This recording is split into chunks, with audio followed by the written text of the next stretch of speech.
Thank you all for joining us today. Again, always, this is a third hearing of our Joint Select Committee on Multi-Employer Pension Reform. We know our job on this committee to find a bipartisan solution to the crisis threatening 1.3 million Americans and thousands of small businesses across this country. This job is essential. We know what happens, and I know this panel today will help us paint a picture of what happens if we don't do our jobs here. And this committee was put together to be as bipartisan as possible. In the end, as I think you panelists know, we need 5 Republicans and 5 Democrats to come to the table and support whatever this committee recommends. It's what Chairman Hatch and I have set out to do. I thank him for his work, and I thank all the members of this committee. I've spoken with all of you. I appreciate the seriousness with which each of you is approaching this task. Chairman Hatch and I decided from the outset to use this initial period to educate ourselves and our colleagues about this complex issue and the broad impact on people whom we serve. We've made real progress. This will be our fourth meeting, third actual hearing.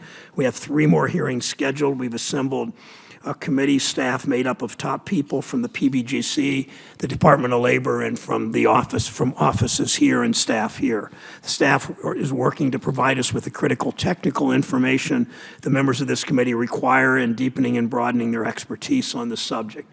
Congressman Buchanan and I just spoke about more interaction among, formally and informally, among the group of us as principals. We're all open to that. In June, we're convening a dozen staff briefings, half of which have already taken place.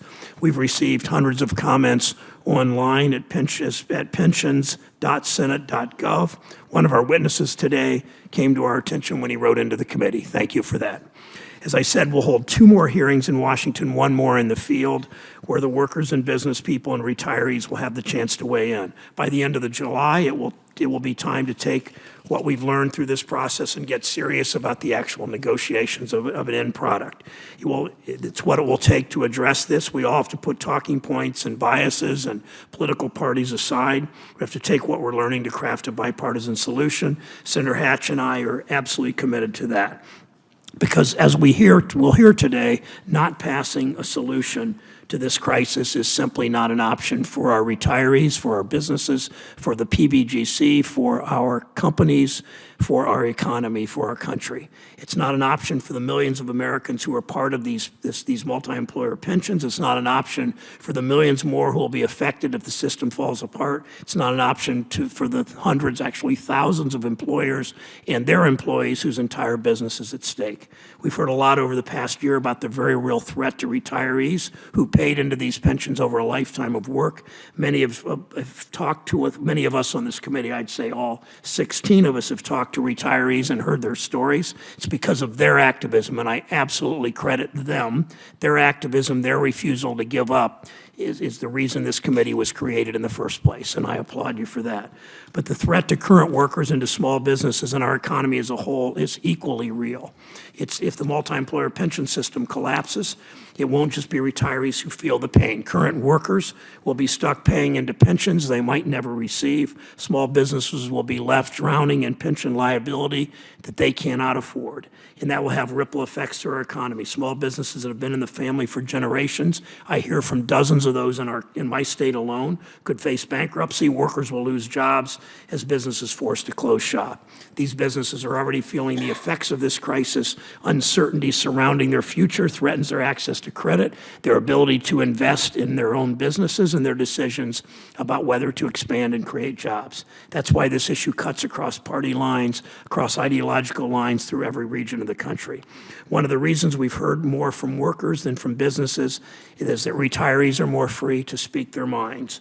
But we need to think about the plight of these small business owners, and this is crucial. If they speak publicly about fearing their business could go bankrupt, it would alarm their customers, it would scare their employees, and it might chase away their creditors. So I want to thank the witnesses here today for speaking for the thousands of small business people who think they can't. You represent businesses that by and large done everything right. These businesses join multi-employer pension plans to do right by their employees. They thought they were guaranteeing their workers a secure retirement, making their business an attractive place to work. They followed the rules set by Congress. They kept doing the work to make their businesses thrive. They kept contributing to the pension plan. Now these employers are being punished for succeeding where their competitors failed and for living up to their obligations when so many have walked away. Meanwhile, it was Congress that passed upside-down tax incentives and required insufficient premium levels. Congress allowed inadequate tools and financing for the PBGC. It was that government regulation that allowed this crisis to fester. It's our responsibility to clean up the mess Congress helped make. And that means more than the simple but inadequate act of increasing PBGC premiums and marginally improving the minuscule PBGC guarantee. I don't oppose that, but that proposal is far too insufficient. Businesses and the groups that represent them all agree, saying saving the PBGC alone does not help anyone. Retirees will still see dramatic cuts to their pension. Workers will still pay into a retirement they may never see, and businesses will face increased PBGC premiums while a crippling liability still hangs over those businesses' heads. I'm confident we find a bipartisan solution that will solve this current crisis and improve and strengthen the system so it never happens again. I'm willing to consider, as I know Senator Hatch has told me this, willing to consider any idea that meets these goals. This is a sort of what happens if we do nothing hearing.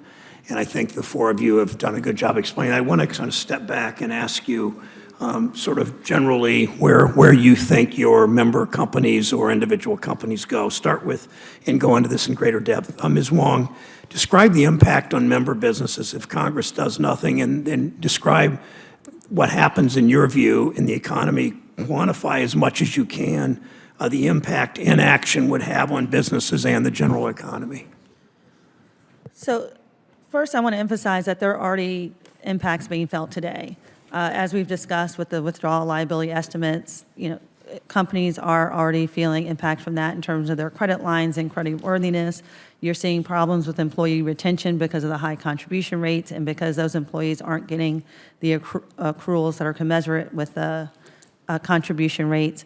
So we're already in a process of seeing the impact, and as we go forward with this and as the crisis worsens, these issues will worsen. So we can see, as we've talked about, if people try to withdraw from plans, their withdrawal liability is going to be even greater. There could be mass withdrawals that they have to contend with so that those liabilities are even greater. The minimum funding rules and excise taxes could also be an issue.